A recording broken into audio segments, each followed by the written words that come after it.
समस्त को praise the Lord मो प्रिय प्रभु लोक मैंने आज एक विषय नहीं कि आम चिंता करवा।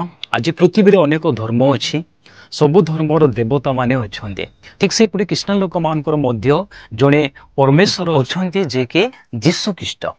आज टॉपिक हूँ जीशु किए। आज जो आप चिंता करेंगे आम भारत देश हो कि बाहर हो अनेक लोक मैंने कहते जीशु ख्रीष्ट को 3टा कंटा द्वारा मरा जाए से कौन जगतर लोक मान उद्धार कर पारिबो कि। मो प्रिय प्रभु लोक मैंने आम पवित्र बाइबल रु आम अध्ययन करवा जीशु किए। यदि आप चिंता करेंगे आप समस्त जानते पुरातन नियम अनेक प्रभु दास मैंने अच्छा अनेक बड़ बड़ भविष्य वक्ता मैंने अच्छा जड़े भविष्य वक्ता जिसाई भविष्य वक्ता से जीशु विषय किसी भविष्यवाणी कही जानते जिसाई भविष्य वक्ता पुस्तक आम अध्ययन करवा से 700 वर्ष पूर्वर से भविष्यवाणी कही आम को उद्धार करने निमंते ए जगतर लोक मान उद्धार करने निमंते गोटे बालक ए पृथ्वी में जन्म ग्रहण करेंगे से होती जीशु ख्रीष्ट। आज मो प्रिय प्रभु लोक मैंने पवित्र बाइबल रे जीशु ख्रीष्ट को अनेक गुरुत्वपूर्ण दि जाए आउ से जीशु किए से विषय के आम चिंता करवा। न्यू टेस्टामेंट रे 4टा सुसमाचार अच्छे Matthew Marco look John. Matthew लिखित सुसमाचार रे माथ्यू वर्णना करुछन्ते जीशु ख्रीष्ट होचन्ते मसांको ठारो बड़।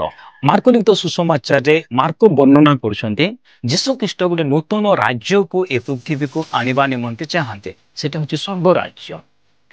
लूक लिखित सुसमाचार रे वर्णना करा जाउछि परमेश्वर को पुत्र जीशु ख्रीष्ट गोटे राज्यर परमेश्वर नुहंती ए सारा जगतर परमेश्वर अटंती। आ जदि जहलित सुसमाचार जदि आपण माने अध्ययन करिवे पिता पुत्र से जहाँ कार्य करेंगे एका सहित से करेंगे। मो प्रिय प्रभु लोक मैंने जीशु किए जदि आप बाइबल जदि आम अध्ययन करवा परमेश्वर वाक्य लिखाई जीशु छड़ा पृथ्वी में काठारे परित्राण ना किए परित्राण दे पारे ना जीशु छड़ा पृथ्वी में किए परित्राण दे पारे ना। जदि आप देखिए जहलिखित सुसमाचार जदि आम अध्ययन करवा जहलिखित सुसमाचार 1 पर्वर 1 पदरे लिखाई आद्यरे वाक्य थिले। मो प्रिय प्रभु लोक मैंने आद्यरे ए जगत सृष्टि हेबा पूर्वर ए पृथ्वी सृष्टि हेबा पूर्वर वाक्य थिला आउ सेही वाक्य ईश्वरंको संगरे थिला।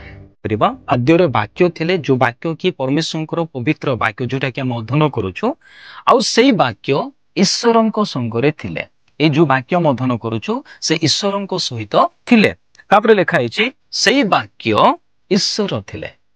जो वाक्य परमेश्वर पवित्र वाक्य अध्ययन करूछु बाइबल सेटा होछि ईश्वर थे आउ सेही वाक्य देहबंध हेले आउ से होछन्ते जीशु ख्रीष्ट।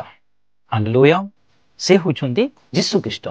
जीशु किए मो प्रिय प्रभु लोक मैंने आम परमेश्वर पवित्र वाक्यर अध्ययन करवा केतरा विषय जीशु ख्रीष्ट निजे कहते लिखाई जदि आप देखिए जहलिखित सुसमाचार 6 पर्वर 35 पद आगु को जदि आप पढ़े से लिखाई जीशु कहते मु जीवनदायक आहार। जीशु कहले मु जीवनदायक आहार। पृथ्वी रे अनेक धर्म अच्छी अनेक देवता माने अच्छे किए कही ना मु जीवनदायक आहार। जीशु कहते मु जीवनदायक आहार। तापर जीशु ख्रीष्ट कहते मु जगतर ज्योति। जहलिखित सुसमाचार 8 पर्वर 12 पद आउ 9 5 पद जब आप अध्ययन करेंगे से जीशु ख्रीष्ट कहते मु जगतर ज्योति। पृथ्वी में कौन से देवता माने जो अनेक धर्मर देवादेवी हो से माने केबे कही ना मु हूँ जगतर ज्योति। जीशु कहले मु जगतर ज्योति। जीशु कहते मु द्वार। मो दे जदि किए जीवनी ताले स्वर्ग राज्य को जाए पारिबने। आपण जदि अध्ययन करेंगे जहलिखित सुसमाचार 10 पर्वर 7 पद आ 9 पद मध्य अध्ययन करेंगे जीशु कहते मो द्वार। आज कौन से देवादेवी हो अन्य धर्मर जेते भगवान माने अच्छे से कहते कि मो हूँ द्वार मो हूँ पथ मो दे गले तुम स्वर्ग को जीव कि जीशु ख्रीष्ट कहले मो पथ सत्य और जीवन मो दे के न गले से पिता को जापे ना से होती जीशु। तापर आप देखिए जीशु कहते मो उत्तम मेषपालक। आप देखिए जहलिखित सुसमाचार 10 पर्वर 11 पदर 14 पद मध्य लिखाई जीशु कहते मो उत्तम मेषपालक। आज जब आप देखिए पृथ्वी अनेक देवादेवी माने अच्छे अनेक भगवान माने अच्छे से माने केबे कही ना आमे हूँ उत्तम मेषपालक। ଯୀଶୁଖ୍ରୀଷ୍ଟ ହେଉଛନ୍ତି ଉତ୍ତମ ମେଷପାଳକ। ତାପରେ ଯୀଶୁଖ୍ରୀଷ୍ଟ କହୁଛନ୍ତି ମୁଁ ପଥ ସତ୍ୟ ଓ ଜୀବନ। ଆପଣ ଯଦି ଦେଖିବେ ଯହ ଲିଖିତ ସୁସମାଚାର 14 ପର୍ବର 6 ପଦରେ ଯଦି ଅଧ୍ୟୟନ କରିବେ ସେଠି ପରମେଶ୍ୱରଙ୍କ ପଦରୁ ଯୀଶୁଖ୍ରୀଷ୍ଟ କହୁଛନ୍ତି ମୁଁ ପଥ ସତ୍ୟ ଓ ଜୀବନ। ଆଜି ମୋ ପ୍ରିୟ ପ୍ରଭୁଙ୍କ ଲୋକମାନେ କୌଣସି ଧର୍ମ ଗ୍ରନ୍ଥରେ ତାଙ୍କ ଭଗବାନ ମାନେ କହିନାହାନ୍ତି ମୁଁ ପଥ ସତ୍ୟ ଓ ଜୀବନ। ଯୀଶୁଙ୍କ ଛଡ଼ା କିଏ ମଧ୍ୟ କହିନାହାନ୍ତି। ତାପରେ ଲେଖା ହେଇଛି ମୁଁ ପୁନରୁତ୍ଥାନ ଓ ଜୀବନ। ଯୀଶୁ କହିଲେ ମୁଁ ପୁନରୁତ୍ଥାନ ଓ ଜୀବନ। ଯହ ଲିଖିତ ସୁସମାଚାର 11 ପର୍ବର 25 ପଦରେ ଲେଖା ହେଇଛି ଯୀଶୁଖ୍ରୀଷ୍ଟ କହୁଛନ୍ତି ମୁଁ ପୁନରୁତ୍ଥାନ ଓ ଜୀବନ। ଯୀଶୁଖ୍ରୀଷ୍ଟ ଏ ପୃଥିବୀକୁ ଆସିଲେ ଆମମାନଙ୍କୁ ଉଦ୍ଧାର କରିବା ନିମନ୍ତେ, ଏ ଜଗତକୁ ଆସିଲେ ଆମମାନଙ୍କୁ ଉଦ୍ଧାର କରିବା ନିମନ୍ତେ, ଏ ଜଗତର ଯେତେ ଲୋକମାନେ ଅଛନ୍ତି ସବୁ ଜାତି ସବୁ ଧର୍ମ ସବୁ ଲୋକମାନଙ୍କୁ ଉଦ୍ଧାର କରିବା ନିମନ୍ତେ ସେ ଆସିଲେ। ସେଥିପାଇଁ ସେ କହିଲେ ମୁଁ ପୁନରୁତ୍ଥାନ ଓ ଜୀବନ।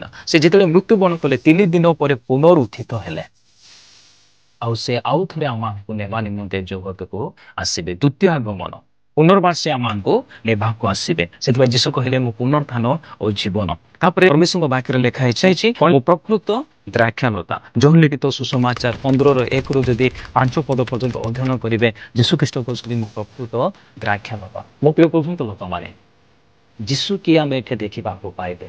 ଜଗତରେ ଅନେକ ଧର୍ମ ଅଛି କିନ୍ତୁ କିଏ ମଧ୍ୟ କହିନାହାନ୍ତି ମୋ ପଥ ସତ୍ୟ ଓ ଜୀବନ। କିଏ ମଧ୍ୟ କହିନାହାନ୍ତି ମୋ ଉତ୍ତମ ମେଷପାଳକ। କିଏ ମଧ୍ୟ କହିନାହାନ୍ତି ମୁଁ ଜଗତର ଜ୍ୟୋତି। ସେ ହେଉଛନ୍ତି ଯୀଶୁଖ୍ରୀଷ୍ଟ। ମୋ ପ୍ରିୟ ପ୍ରଭୁଙ୍କ ଲୋକମାନେ ସେଇ ଯୀଶୁଙ୍କୁ ଆମେ ବିଶ୍ୱାସ କରିଛୁ, ସେଇ ଯୀଶୁଙ୍କୁ ଆମେ ଜାଣିଛୁ।